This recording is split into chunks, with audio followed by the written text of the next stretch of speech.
ભગવાન જિંદગીમાં તો ઉપાધિના પાર નથી. આ હું કરું સમજાતું નથી. હેને ઉપાધિ છે વળી તમારે? आप भी ठीक करके देता हूँ. મને એક વાત નથી સમજાતી. તું મને એમ કે આ પુરુષ છે બરાબર, ગમે એટલા ઢહેડા મજૂરી કરે, ગમે એટલું કમાય બરાબર, આખા ઘરનું ભરણ પોષણ કરે, બધાના સપના પૂરા કરે, કાંઈક જરાક નાનો મોટો પ્રોબ્લેમ આવે એટલે બધું એની માથે જ આવે. જો હું તમને સમજાવું, આ સંસાર છે ને એ એક સાયકલ છે. क्या बात कर रहे हैं बाबा? નાની કે મોટી? નાની કે મોટી સાયકલ ની સાયકલ જ કહેવાય. તમે ખાલી સાયકલ છે એમ સમજો ને. હારું. અને સ્ત્રી પુરુષ છે ને એ સાયકલ ના બે ટાયર છે. ટ્યુબલેસ કે ટ્યુબ વાળા?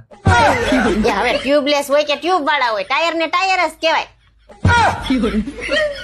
અને એમાં જો પાછળનું ટાયર હોય ને એ પુરુષ હોય અને આગળનું ટાયર હોય ને એ સ્ત્રી છે. અને તમે જોજો સાયકલમાં કેરિયર હોય ને એ પાછળના ટાયર ઉપર જ હોય. વાત તો સહી છે. વધારાનો બધો સામાન છે ને કેરિયર માથે જ આવે. હા હાચી વાત તારી હો. આમ નાના હતા ને ભણતા ને ત્યારે બધા મારા બેટા દફતર મારા કેરીમાં ટીંગાડી દેતા. હા, અને મેઇન વાત તમને ખબર છે, બ્રેક તો બે ટાયરમાં આવે પણ મારવાની તો પાછળના ટાયરમાં જ હોય. અને જો ભૂલથી આગળના ટાયરમાં જો બ્રેક લાગી જાય ને તો તમને ઊંધે કાંધ નાખી દે.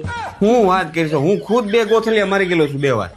અને તમે જોઈજો ઝાઝા ફટાક્યા તો વાહેલા ટાયરમાં જ થાય અને વરહમાં 2-3 તો ફાટી જ ગયા હોય. અને આગળના ટાયરમાં ખાલી મોરલી થાય ને તોય 2-3 વરહ કાઢી નાખે.